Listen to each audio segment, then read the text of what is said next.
Data science has today been deployed in a number of customer-centric and business-centric applications. We will take a look at a few examples which you should already be familiar with. First, we have predictive text. I would be surprised if you have not used a mobile smartphone to text to other parties. And when you do that, you see a predictive text feature suggesting the current or next word that would be based on the first letters that you type in. Predictive text builds models based on popularly used sentences and uses them to predict the next word. It also has autocorrect features built in the same way to correct you if you made spelling or grammatical mistakes in your text. Next comes product recommendations.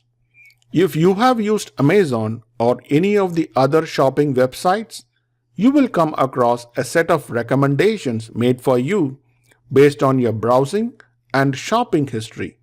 This again is data science at work. Websites build model based on the customer's like and dislikes. They associate similar customers into customer groups. Based on your browsing history as well as similar customers like you, they build recommendation lists. If you use Google search, and who doesn't, you will see advertisements pop up in the beginning or on the side of your search results. Such ads are based on keywords you have entered and your browsing history. Search engines use complex predictive models to identify ads that you are most likely be interested in and provide them as part of the search. Junk and email identification is a great tool where data science is at work every day. Our personal email accounts get hundreds of junk mail these days. The automatic spam filters in Gmail or Hotmail do a great job of identifying such emails and moving them to a separate folder so you don't feel the pain of managing these emails. They build models based on sender patterns and content patterns to classify emails into junk or non-junk. We will now look at a live code example of classifying emails to spam or ham using data science. This example is to demonstrate to you how a typical data science project is executed. Please note that this is an oversimplified example. Real-world data science is much more complex than this. Please ignore the technical details in this example. The idea here is to give you a feel of things, not to teach you any specific technology or method. Hi, now we will be seeing a use case for naive Bayes in R, and the use case we will be looking at is spam filtering. Spam filtering is a very popular activity that happens on any kind of textual data. It can be like email data, SMS data, Twitter data, whatever it has to be. And naive Bayes is one of the popular algorithms that is being used for spam filtering. So in this particular example, we are going to be having a data set which has a set of SMS messages. The SMS messages have been pre-classified as either ham or spam. And using this data, we are going to come up with a model that can help identify messages to be either a ham or spam. The idea behind using this kind of analysis is that ham messages and spam messages, they differ in what people typically write. They differ in terms of what kind of words occur in a ham message versus a spam message. Spam message typically have words like deals, money, offer, something that is more selling than a ham message, and that's what we are going to be seeing now. The techniques used in this use case are naive Bayes classification, training and testing, confusion matrix, and the new thing we will be seeing is text pre-processing. How do you process text and prepare text and convert it into a numerical representation for it to be consumed by machine learning algorithms? We start out by setting the working directory. Then we read this file called SMS spam short, which is available as a part of the resource bundle. You do a read.csv and load it into this SMS data. The SMS data currently is of type ham and spam. We just make sure it is of as it is a factor. Why it is not a factor is because we loaded that as strings as factor equal to false. So it would have loaded the string as characters. I just did this to show you how you do this conversion. So SMS data $type, you make it into a factor. Now look at the structure of data. You see there are 500 observations, 500 rows of 2 columns. There is a type column, which is a factor of ham and spam. And there is text column, which is all the exact spam text. You do a summary of the data. You see there are 437 ham messages versus 63 spam messages. Head of the data actually shows you the message. And you look at the message, you see a lot of stuff going on there. There's a lot of numbers in there, currency symbols in there, a lot of punctuations and stuff in there. So let us see how we will go ahead and process all these ones for text cleansing. Text cleansing in R, the most popular library that is available for text cleaning is the library called TM. And we just load this library TM, and it also loads the other package called NLP. Once we load this library, we have to convert the text data we have into what is called a message corpus. This entire text TM library works on a message corpus, and it has a function to convert it. So you convert that this way. You call this first method called vector source, and then you call this method corpus. This is how you have to use the library. So you just follow the convention and convert this into a message corpus. And then once you convert to a message corpus, you can take a peek at what this corpus contains using this function called inspect. So you see that I'm just looking at the top 5 messages only. So every message you see 1, 2, 3, and it just gives you actually the content. It has a lot of metadata it puts into there. That is what this object actually shows. But there is also the content. Once you have this, now we are going to go and cleanse the data. We talked about how data is to be cleansed in the presentation. So we are going to be doing them actually now. And further, there is this function called TM map, which has a lot of these cleanup functions. So this TM map, you're passing the actual message corpus, and then there is a parameter you pass called remove punctuation. So this is going to remove all your punctuation symbols, and the output is another message corpus, which we assign to this particular variable called refine corpus. And then you repeatedly, do other processing, like the next thing you do is remove white space. And again, there all you have to do is call the same method again with the new refine corpus as the input parameter. And then you get call this thing called strip white space, which strips out the white space in the data. That is assigned now to the refine corpus. Then you do lowercase conversion. Again, there is what is called a content transformer. Again, something built into the TM library.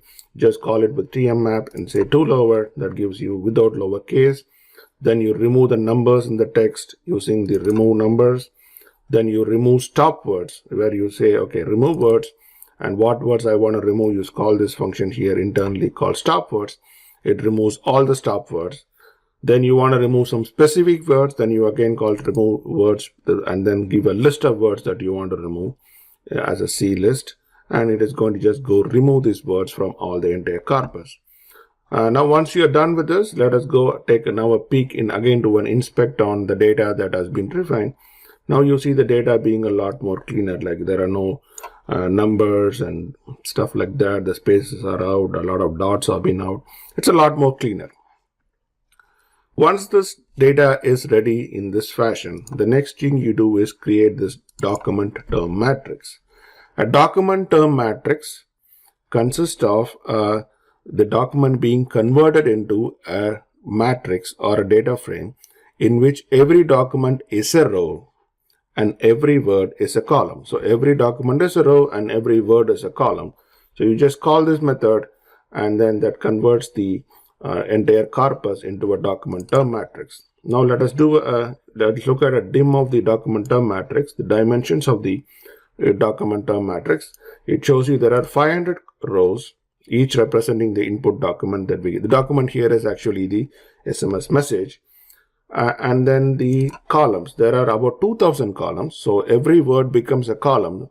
So there are 2000 columns in this particular matrix.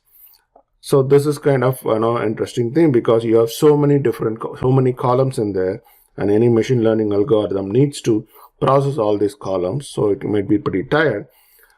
So what you're just going to do now is, rather than going through this stuff, you want to only focus on words that occurred at least 10 times in all the intent.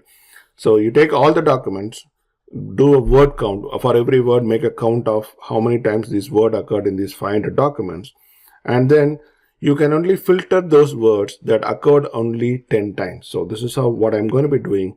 I'm calling this function called find frequent terms on this DTM, and I'm passing the parameter value 10, which means it is only going to give me the list of numbers that occurred at least 10 times in this entire corpus. And then using that as an input, I'm going to be doing a refined corpus, call this function list. What this is going to do is, it is going to now go and filter this document term matrix for only those words, which means it is going to reduce the columns from 1966 to only those words that occurred at least 10 times. And so after I do this filtered DTM, if you look at the dimensions of the filtered DTM, I see it is 559.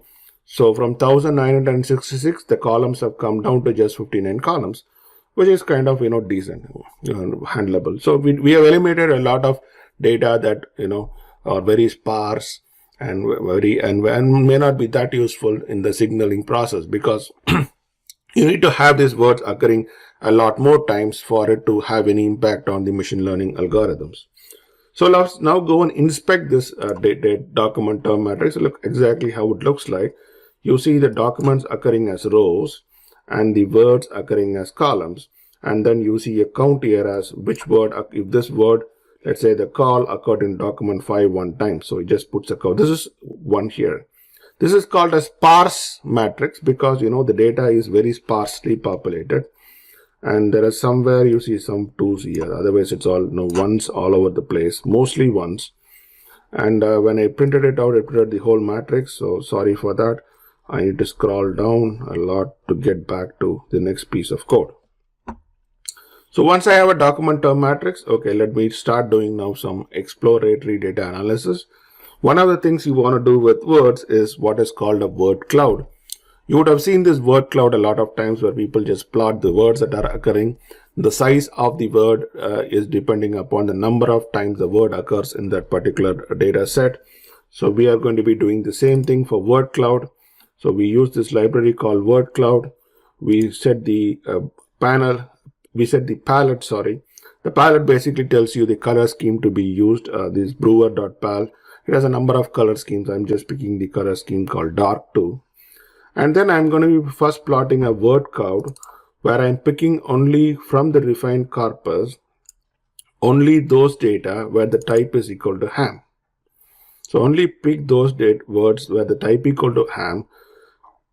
I'm using the refined corpus, not the document term matrix. So just look at that one.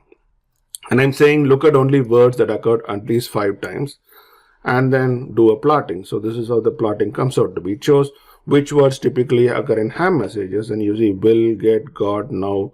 These words occur a lot. Now I try to do the same thing, the same word cloud for the spam messages. And now let us see how it looks like. There is a big word called call. Calls seem to be very frequently used. Free seem to be very frequently used, claim. So you see that there are certain words that uniquely occur in spam messages, which differentiate it from how ham messages will be looking at. So this is how you can do a word cloud. There's hardly any other, you can't do any correlations in here or any more exploratory data analysis in here because of the type of data you have. They are all like sparsely plotted in there. So you'll straight away get into these training and testing split. We again go back and use the library caret, and then we're going to be doing the data partition by 70 to 30%. And we are actually going to be splitting 3 types of data into training and testing. So we first split the raw data, which is the SMS data, into training and testing. We split the corpus into training and testing, and then we split the document term matrix into training and testing. So pretty much the same methodology. So SMS data, refined corpus, and filtered DTM, each of them being split into training and testing. The next thing what we are going to be doing is we are going to be converting numbers into factors. So the document term matrix that we built has in its actual cell values the count of the number of times the word occurs in every document. We are going to convert that now into an yes or no. Irrespective of how many times a word occurs in a document, we are going to say if the word occurred, yes or no. And for that, we are going to write a function called convert counts, in which case you take an input, and if that input value is greater than 0, we return 1 or 0. So if the input value is greater than 0, which means it doesn't matter if it is 5 or 6 or 10. If it is greater than 0, return 1, else make it 0. And then I convert that into a factor using this command. So in this case, I'm converting them into a no and yes. So I just saying factor of this, I call this method, pass it what the levels are. The levels are 0 and 1, and then the 0 and 1 are mapped to no and yes. So that is the return value. So once I make this count function, I'm going to use my apply function, which applies to every row or every column in the data. So I'm going to say training, apply the training DTM, and margin equal to 2, which means it is going to apply to every column the counts method. I apply first to the training document term matrix, then to the testing document term matrix, and then I get them in train and test. Once I get them as train and test, they are actually like matrices. So I convert first the matrices into a data frame using the as.data frame, because data frame is what the algorithms will take input as. And then what I'm going to do is I'm going to add this type, the actual type we are going to predict, because the document term matrix is not going to have the type, it's just built off the text part of it. So I'm just going to add this column type to both the training and testing data frames. So this is all the processing I do.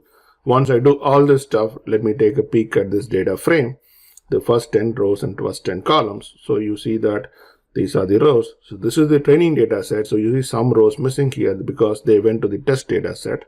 And then you have the columns and how many number of times they occurred. So you see that the ones and zeros kind of thing have been replaced with yes or no because of the processing we did with this data.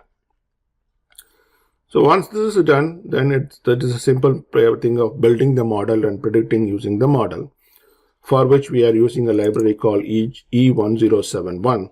So E1071 is a library that gives me a naive Bayes function. So I call this naive Bayes function to build the model, to which I pass all my predictor variables. In this case, the predictor variables are all the 59 columns I have in the data frame, except for the 60th column, which is the type column. And then I pass what is my target variable, which is my type.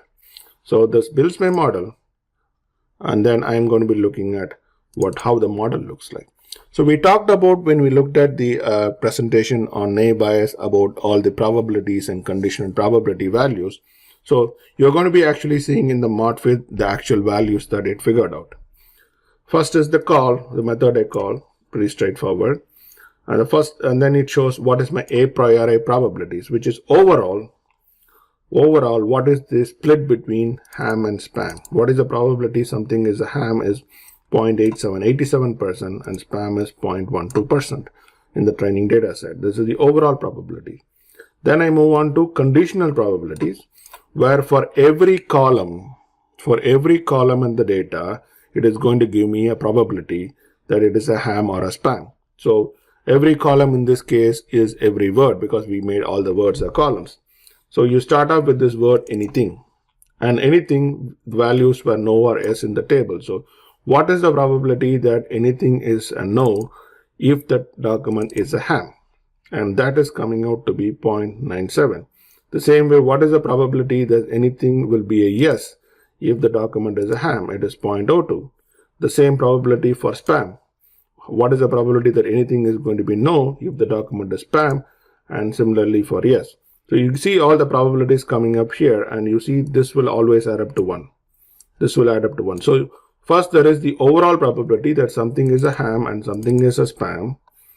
right? And then once something is a ham, what is the probability that anything will be no? Is this? Anything will be yes? Is this? So you got all these levels of probability that it is building up. So you see this matrix for every word in the particular document. So there will be 59 words. There will be like 59 such things in here. Okay. So this is the overall matrix it builds, and using this matrix, it always applies the Bayes formula to find out the actual probabilities, like we saw in the presentation. Now we go and do the predict function. Internally, predict function will be actually computing these probabilities.